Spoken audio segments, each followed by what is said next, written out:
Olá pessoal, estamos aqui eu e Luísa. Fala oi pessoal, Luísa. Oi, Yara, tô comendo bicho. Nós estamos aqui hoje. Hoje nós vamos conversar com a Maria Delboni. Delboni aí tá entrando aí também, né? Então, continuando essa série, né? Da Liga de Autores Mineiros com os escritores da Liga, né? Hoje nós vamos conhecer a Maria Delboni, então vou me apresentar. Eu sou Arialisson Freitas, eu sou autor do livro O Mistério da Mata da Alpineia. Ontem eu mostrei o primeiro Laço de Sangue, hoje eu vou mostrar A Chama do Reto. Esse foi impresso na Páginas, no selo Iolo.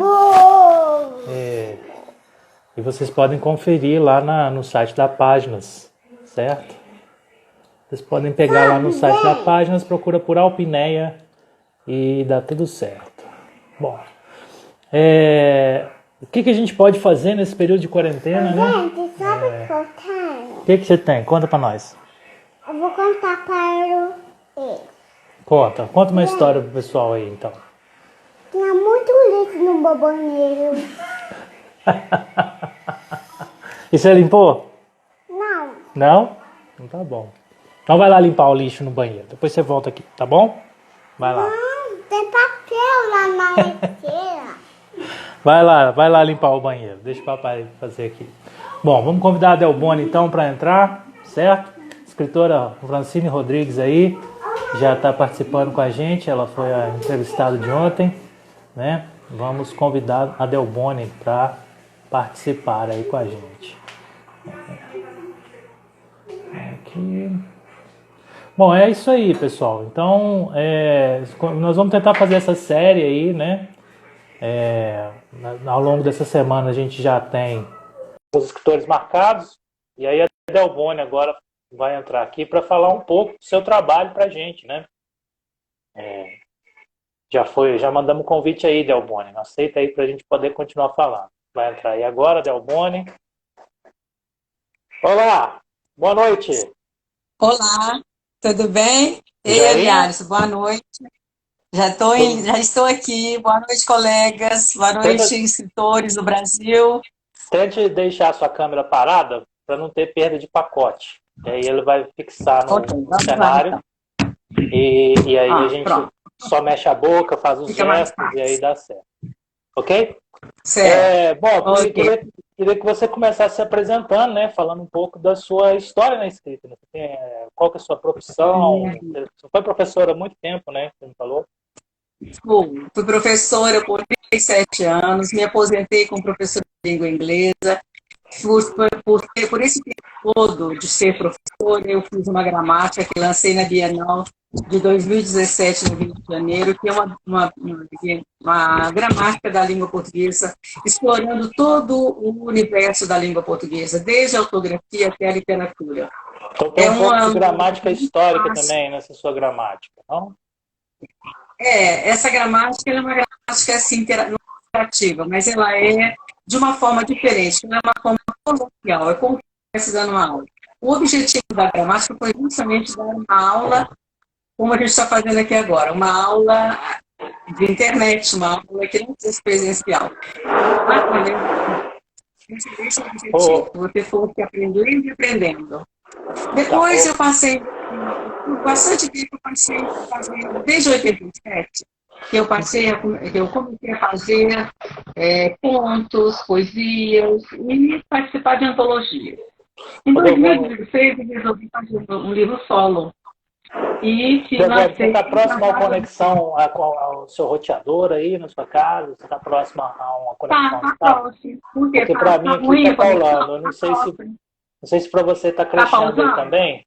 Aqui está dando uma travadinha. Não, para mim está chegando bem. Deixa eu ver se alguma coisa com o meu roteador. Peraí. Melhorou? Ontem eu mesmo tive esse problema, mas eu não estava tendo problema com a Francine, que ela estava com uma conexão muito boa, mas ela teve alguns problemas. Acho que nós dois não funcionou. Nós dois funcionamos bem um para o outro, mas a conexão na transmissão do dia seguinte, ela deu uma perda de pacote. Vamos tentar continuar assim. Vamos ver se vai melhorar agora. Vamos ver. Tá. Bom, então, como eu estava falando, em Sim, 2016 eu fiz Nas Asas do Tempo.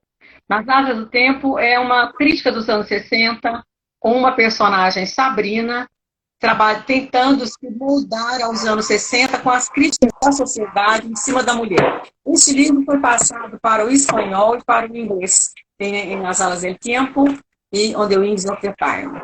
Foi passado, é uma trilogia. Continuando a trilogia, tá ainda ruim, parece a falha, né? Tá dando falha. Continuando a trilogia, eu fiz... vamos lá. Continuando a trilogia, eu fiz Tempo de Arranjo. Tempo de Arranjo é a mesma personagem, já nos anos 80, 90, ela fica grávida, é uma produção independente, e ela, como pessoa reacionária, vai tentando ajustar os arranjos de vida, arranjos de trabalho, arranjos de amigo, chegar no arranjo do casamento que é o maior. E terminando a trilogia, eu fiz Tempos de Liberdade. Tempos de Liberdade é a mesma personagem, Sabrina, que está agora sexagenária. E, enquanto sexagenária, ela vai trabalhar os seus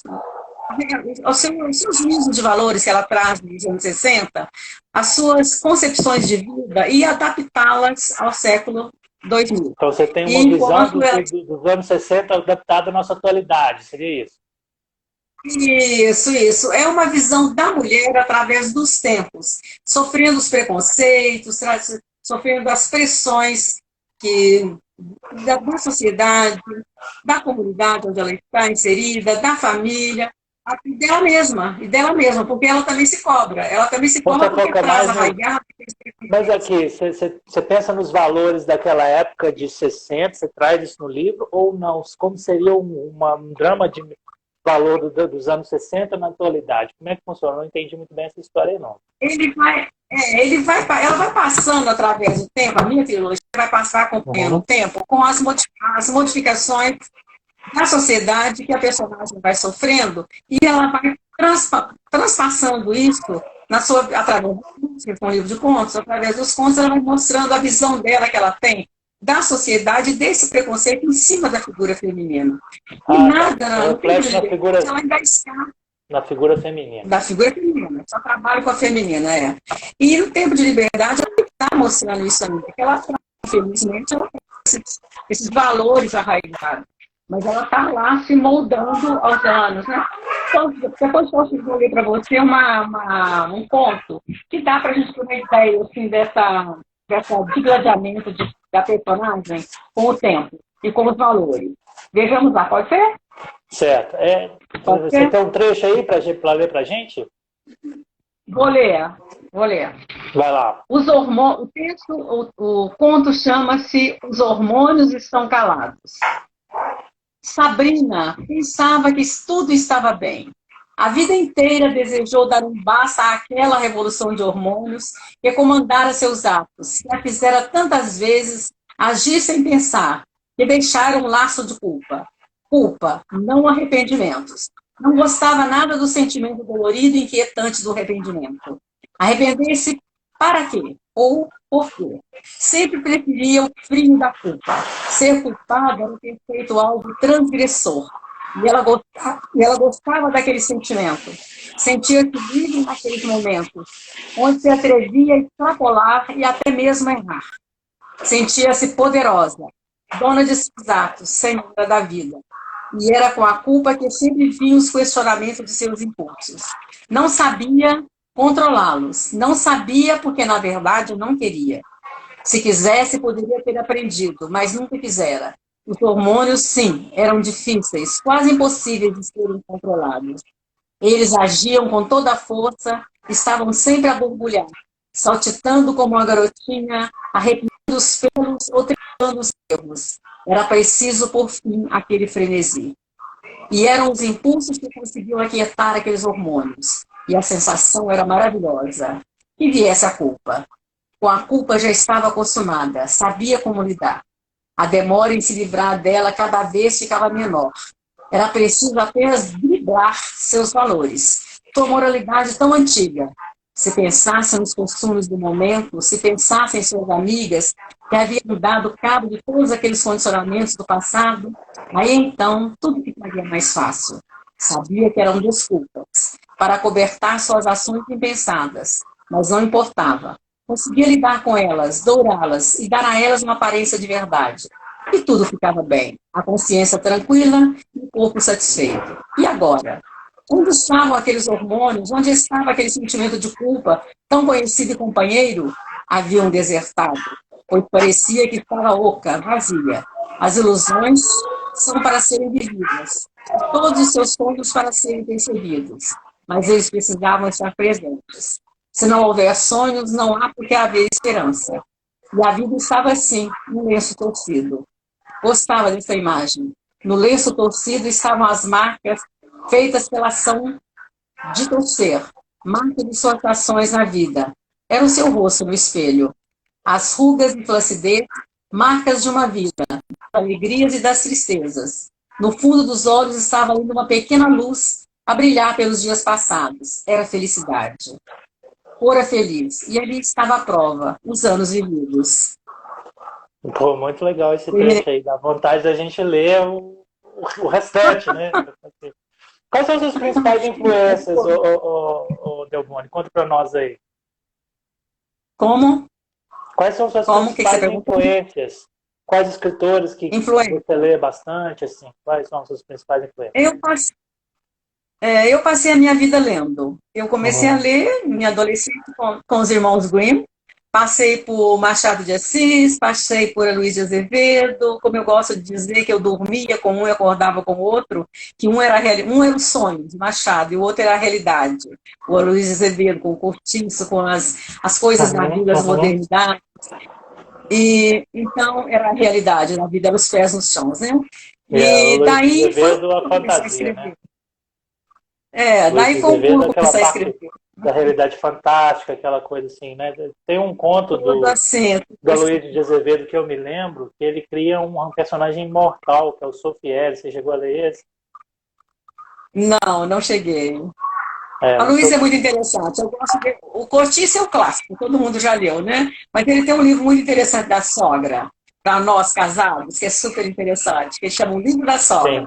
Ele é super interessante, muito interessante. E ele fala dos relacionamentos dos casais, do relacionamento do casal, como deve ser, né? Que se você manter a distância, ela é saudável, ela quer dizer intimidade. A distância quer dizer intimidade, olha que interessante. É verdade. Mas aqui, e quando é que você passou a se dedicar mesmo à escrita? Foi depois que você deixou a escola, deixou a profissão de professora? Foi. Eu comecei, como eu disse, em 98, né? Em 88. E depois, em 97, eu comecei a escrever no jornal nos Estados Unidos. E aí depois foi com as antologias. Mas eu só já comecei a escrever, dedicar mesmo a fazer solo em 2016, quando eu cresci a minha escola de inglês. Tá. Conta para nós esse período aí que você escreveu no jornal americano. Como é que funcionava isso? Você estava aqui no Brasil e mandava os artigos para lá? Ou foi um período que você morou lá? Como é que foi isso?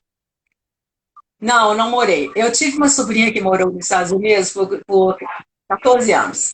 E durante esse tempo eu costumava visitá-la periodicamente, às vezes todo ano. E eu conheci uma que escrevia, que era do jornal, e me convidou para escrever. E eu comecei a escrever regional lá, no caso. Eu comecei a escrever por incrível que pareça, sobre a língua portuguesa. Mas através de contos. Eu fazia um conto escrevendo sobre a língua. Fazia um conto onde eu trabalhava um tópico da língua portuguesa, mas através de um conto. E foi muito interessante, foi um belo tempo. Então era uma escrita mais livre, assim, não era bem um artigo sobre alguma coisa, não. Era uma escrita um pouco mais livre. Não, era uma escrita livre, era mais um conto. E ficou muito interessante, por um bom tempo eu escrevi. Depois eu parei de escrever porque ele vendeu o jornal. E ele me falou, fica com o rapaz que está aí, que me comprou. E eu disse, não está bem, vamos pensar. Mas não deu muito certo, a gente não coordenou bastante as ideias, não concatenaram muito bem as ideias nossas. E aí eu parei de escrever. Agora há pouco eu fiz contato em Orlando com um outro rapaz, ele chama Walter, e ele me fez... Tá dando um som, dando um eco terrível, tá dando um eco. E há pouco eu fiz contrato com esse rapaz. Eu fiz com esse rapaz, ele se chama Walter, e ele é um escritor aqui brasileiro, mora em Poços de Caldas, mas se inscreve para os Estados Unidos. Então ele publicou lá uma reportagem que ele fez comigo também em Orlando. Foi muito boa. Muito boa. Isso sobre a minha gramática. Ele fez a minha reportagem, estava toda centrada na gramática. Muito boa, muito boa. Bacana. Então, essa gramática, olha só. Diga. Deixa eu falar um detalhezinho. Essa gramática, entre um assunto e outro, eu coloco uma poesia.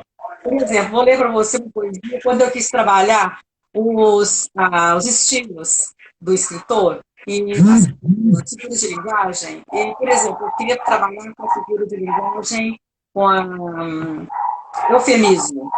Então, eu fiz uma poesia usando o eufemismo para explicar o eufemismo. Veja só, chama-se mundo. Estou farta de ser bonitinha. Estou farta de ser boazinha. Estou farta de ser amiguinha. Detesto eufemismo, detesto falsos diminutivos que irritam e limitam. Quero ser diferente, quero ser irreverente, quero ser gente, quero transgredir, quero extrapolar, quero apenas errar. Então, usando-se um eufemismo, eufemismo é aquela arte que a gente tem de dourar a pílula, né? Falar assim, você é bonitinho. Bonitinho eu tenho arrumadinha, né? Então não tá assim, não é bonita coisa nenhuma. Mas aqui, então, eu acredito que você quis fazer essa gramática para tentar explicar um pouco para os leitores, né? Que não são muito adeptos às regras do português, não seguem muito as regras do português, pelo fato de você ter sido professora há muitos anos, né? Mas você dava aula de português e de inglês, ou só de inglês, ou só de português? Como é que foi esse seu período aí? As duas ao mesmo, às vezes concomitantemente, e às vezes de inglês para completar de português, e às vezes o contrário, né? Às vezes eu trabalhava, por exemplo, numa escola pública, na escola do estado com o português, e na escola particular com o inglês, ou vice-versa. Depois eu fiz um concurso com o de inglês e fiquei só com o inglês no estado. Mas geralmente eu trabalhava com os dois. Há 2 períodos de aula, de manhã e à noite, manhã e tarde. Ou às vezes por um bom período só português, abandonava e voltava para o inglês. Isso foram 37 anos, foram bastante tempo. 37 anos é realmente muito tempo para a gente dedicar ao estudo, à escola, né? Bom, mas além dele, você citou seus outros romances, seus outros livros, leu um trecho aí. Você chegou a participar de antologias, algumas antologias, ou você sempre publicou livros solos?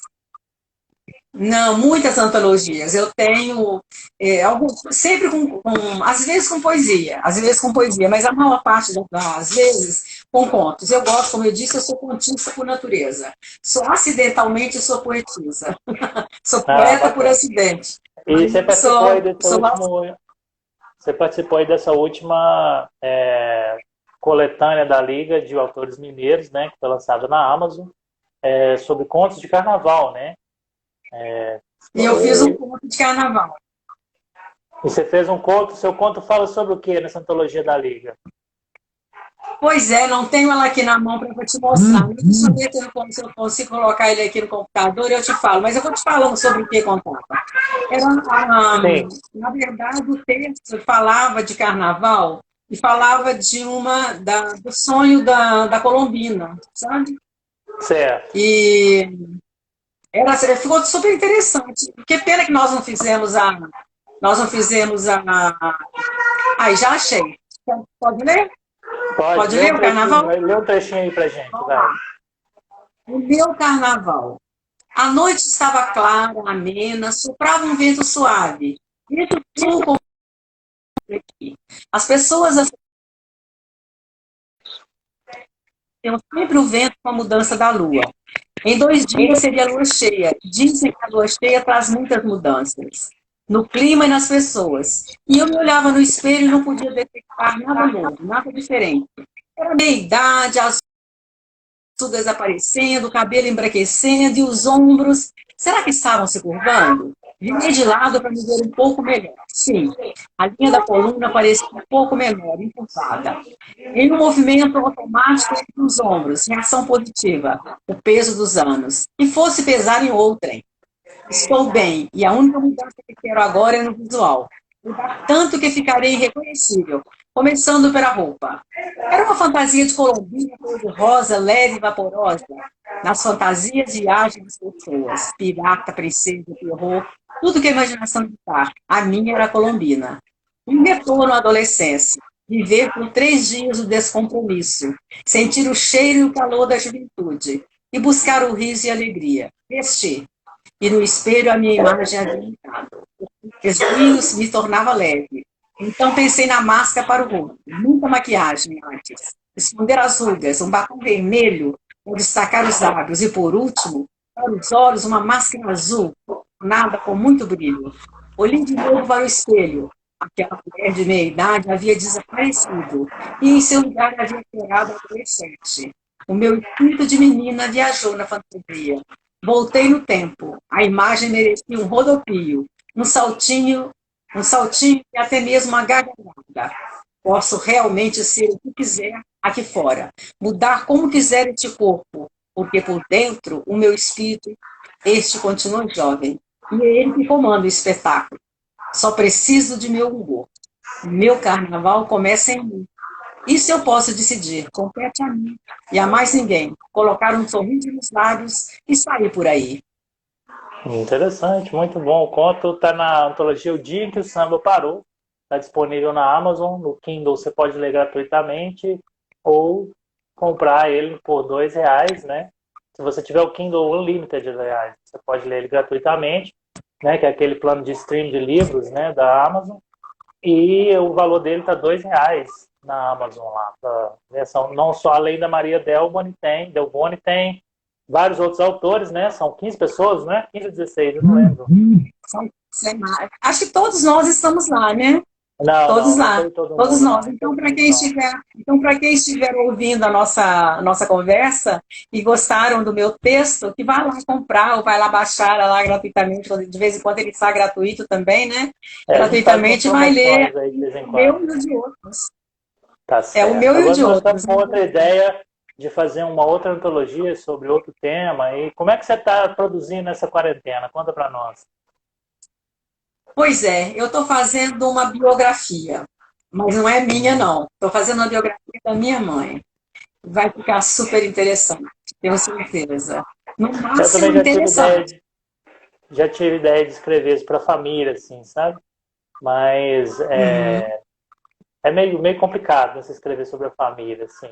Tem coisas muito pessoais, assim. Aí você tem que dar uma maquiada e tal, para não contar aquele fato. Sim, eu conversei com o Marcos essa semana exatamente sobre isso. Ele falou assim, ô Delboni, vamos fazer uma live sobre isso? Vamos conversar? Eu falei, vamos conversar sobre essa confecção do romance. Porque eu estou saindo do meu âmbito, estou saindo do meu habitat normal.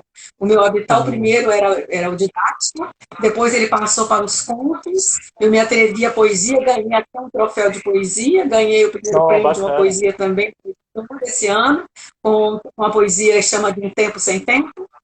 E eu até sei quando eu ganhei os primeiros prêmios, falei, gente, entre 178 poetas, eu ganhei o primeiro prêmio, achei assim fantástico, né?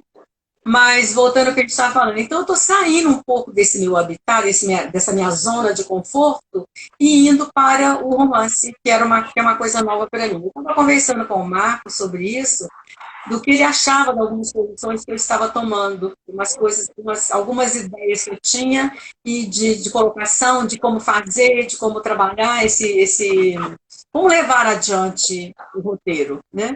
Ele disse assim, olha, eu acho que você roteiro é uma coisa muito importante, principalmente no romance. Muito importante. Então, e aí, assim, a primeira vez, agora você me falou de ficar ressabiado, de falar sobre família. Bom, primeiro, meu pai é falecido, a minha mãe também. E é a história dos dois. Então, eles não estão aí para contestar, não estão aí para brigar. Mas interessante. Tem esse fator também, que é um fator importante. Mas continuei. Não estão aí para brigar. Agora, para os filhos e para os descendentes, eu sei que vai ser super interessante. Eles vão gostar. Tenho certeza que eles vão amar de paixão, porque são coisas fidedignas. Eu não estou colocando nada que seja mentira. São coisas que eu tenho procurado ir ao âmbito, ir ao âmago do cerne da notícia, para não colocar nada que seja falso, né? Eu quero, não tem nada de fake nos meus escritos. Então, e dourando a pílula, como o Marco disse, faz um dourado. Sim, já estou fazendo. Então, estou fazendo aquela fantasia. E você viu como eu escrevo. Então, é mais ou menos o meu ritmo. A minha maneira de colocar para fora o sentimento, as coisas, é essa aí, através das palavras, mas com esse caminho. Esse é o meu percurso. Eu ando sempre por ele. Né? E seus livros estão disponíveis em alguma plataforma online? Você usa a Amazon, você usa o Wattpad? Não só está. físico mesmo. Não está. Não está. O Explorando o Português, ele ficou na cultura, não virtual, mesmo presencial, as pessoas compravam, iam entregar, a editora entregava na cultura. Aqui em Belo Horizonte, ele ficou em 2 livrarias também, na Conhecer, do Alípio de Mello, na Conhecer, do Paulo Sacchi, e retirei os 2. Uma outra livraria também, num bairro, numa livraria de bairro, lá no Milanês, retirei também. Então, ultimamente, eles não estão em lugar algum. Eu estou pensando em passar um para o e-book. Talvez é uma nova plataforma, né? Eu faço o seguinte, eu prezo pelo físico, porque eu mesmo não tenho o costume de ler e-book. Só que 1 ano depois do físico, eu faço o digital. O meu digital, o meu primeiro, da Mata Alpina Laço de Sangue, está na Amazon. E o segundo, nós estamos vendo aí como vamos fazer. Mas é bem interessante, cara. Eu acho que eles deviam se aventurar por essa vibe online aí. Vamos finalizar nosso papo às 7h30. Nós temos ainda 3 minutos e meio aí para a gente poder conversar. Eu queria que você mandasse um recado para quem está nos acompanhando e falar mais um pouquinho, né? Para fechar aí. Manda um recado para os seus leitores e para os nossos espectadores aí também. Eu acho que o recado que eu tenho para colocar é justamente esse, que se eles encontrarem a plataforma dos nossos livros,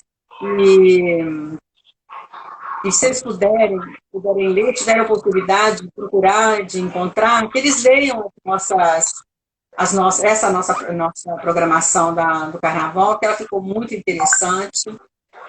E o que mais? Leia uma outra poesia. Leia uma outra poesia que também mais ou menos me descreve um pouquinho mais. Vamos lá. Eu queria. Vai lá. Eu queria algo para preencher o vazio, uma dor, uma lembrança, eu queria. Uma fagulha de esperança, acabar com essa bonança, um clique, um estalo, eu queria. Algo que mudasse o rumo desse orgasmo, eu queria. Queria a dor da perda, queria a ilusão que fosse uma chama de vida. Muito bem, sensacional. Vamos fechar por aqui, então. Essa foi a Maria Delboni, né? Participando aí na nossa antologia da Liga de Autores Mineira, a primeira que a gente conseguiu efetivar, de fato, né? Lá tem muitas pessoas. E ao longo dessa semana a gente vai fazer uma série de lives, sempre ao mesmo horário, às 19 horas. Amanhã nós temos programado a Ilma Pereira. A Ilma Pereira também foi professora há muitos anos, fez uma coletânea de contos sobre casos escolares. Então eu queria que vocês que estão acompanhando aí, que voltassem amanhã, no mesmo horário, às 19 horas. E é isso aí. Valeu! Muito obrigado, Maria Delboni. Muito obrigada, Alisson. Muito obrigada aos ouvintes. Muito obrigada, meus queridos colegas escritores. E que a gente seja sempre junto por mais tempo. É isso aí. Tchau, gente. Até mais. Essa live vai ficar salva aí por 24 horas. E indica para as pessoas aí para verem também, tá? Obrigado. Boa